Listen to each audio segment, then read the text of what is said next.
दोस्तों, क्या आपने कभी सोचा है कि एक सफाई करने वाला इंसान मरने के बाद 60 करोड़ रुपए छोड़कर जा सकता है, जबकि एक हार्वर्ड से पढ़ा हुआ बड़ा इन्वेस्टर कर्जे में डूबकर बर्बाद हो जाता है। सुनने में फिल्मी लगता है, पर यह सच है। मॉर्गन हाउस की किताब द साइकोलॉजी ऑफ मनी हमें बताती है कि पैसा कमाना इस बात पर डिपेंड नहीं करता कि आप कितने इंटेलिजेंट हैं, बल्कि इस बात पर करता है कि आपका बिहेवियर कैसा है। आज के इस वीडियो में हम अमीर बनने के वो 5 सबक सीखेंगे जो कोई स्कूल या कॉलेज नहीं सिखाता। स्वागत है आपका 10 मिनट किताब पर। सबसे पहले मिलते हैं रोनाल्ड रेक्स से। रोनाल्ड एक मामूली गैस स्टेशन पर काम करते थे और 25 साल तक उन्होंने सफाई का काम किया। जब वो 92 साल की उम्र में मरे तो पूरी दुनिया दंग रह गई। उनके बैंक अकाउंट में $8 बिलियन, लगभग 65 करोड़ रुपए थे। कैसे?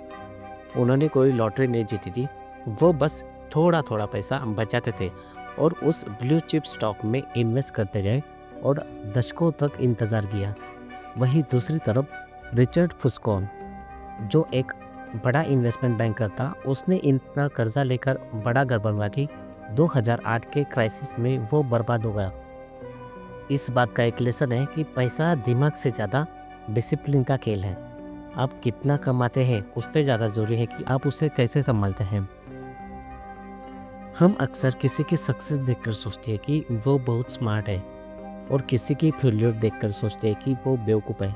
पर राइटर कहते हैं कि हर चीज़ 100% मेहनत से नहीं होती। बिल गेट्स जिस स्कूल में पढ़ते थे वो उस ज़माने में दुनिया का उन गिने चुने स्कूल में से था जिसके पास कंप्यूटर था। अगर बिल गेट्स उस स्कूल में ना होते तो शायद आज माइक्रोसॉफ्ट ना होता। ये बात हमें सिखाती है कि जब आप कामयाब हो तो थोड़ा हम्बल रहें, क्योंकि उसमें किस्मत का भी हाथ होता है। और जब फेल हो तो खुद को ज़्यादा ना कोसिए, क्योंकि शायद रिस्क ने आपका साथ नहीं दिया। फोकस हमेशा प्रोसेस पर रखें, रिजल्ट पर नहीं। दुनिया में सबसे मुश्किल काम है मूविंग गोल पोस्ट को रोकना। मतलब जब हम 20,000 कमाते हैं तो लगता है 50,000 मिल गए तो मज़ा आ जाएगा। जब 50,000 मिलते हैं तो लगता है कि 1 लाख मिल जाए। ये लालच कभी ख़त्म नहीं होती। इसके चक्कर में लोग वो चीज़ रिस्क पर लगाते हैं जिसकी उन्हें ज़रूरत है, जैसे परिवार या इज्जत, सिर्फ उस चीज़ के लिए जिसकी उन्हें ज़रूरत नहीं है। ये बात हमें सिखाती है आपको पता होना चाहिए कि काफ़ी कब है। अगर आप दूसरों से कंपेयर करते रहेंगे तो आप कभी अमीर महसूस नहीं करेंगे। क्या आपको पता है वॉरेन बफेट की 90% वेल्थ उनके 65 बर्थडे के बाद आई। लोग उनकी इन्वेस्टमेंट स्ट्रैटेजी तो कॉपी करते पर उनका सब्र कॉपी नहीं करते। कंपाउंडिंग एक पेड़ की तरह है। शुरुआत में लगता है कुछ नहीं हो रहा, पर 10-15 साल बाद वो अचानक बहुत बड़ा हो जाता है। इन्वेस्टमेंट में टाइम सबसे बड़ा फैक्टर है। आप कितना रिटर्न कमा रहे हैं उससे ज़्यादा ये मायने रखता है कि आप कितने लंबे समय तक इन्वेस्टेड रहते हैं। हम अक्सर एक 50 लाख के कार देखकर सोचते हैं कि ये बंदा कितना अमीर है, पर सोचते ये है कि हमें सिर्फ उसकी स्पेंडिंग दिख रही है। हो सकता है उसने वो कार लोन पर ली हो। राइटर कहते हैं कि वेल्थ, दौलत, वो है जो दिखती नहीं।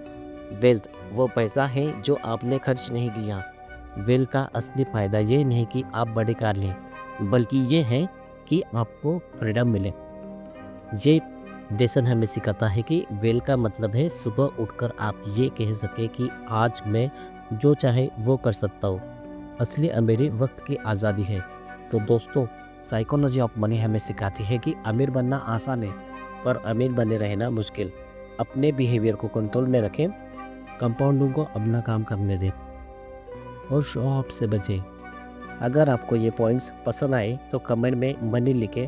अगला वीडियो आप किस किताब पर चाहते हैं वो भी बताएं। 10 मिनट किताब को सब्सक्राइब करना ना भूलें। मिलते हैं अगले वीडियो में। धन्यवाद।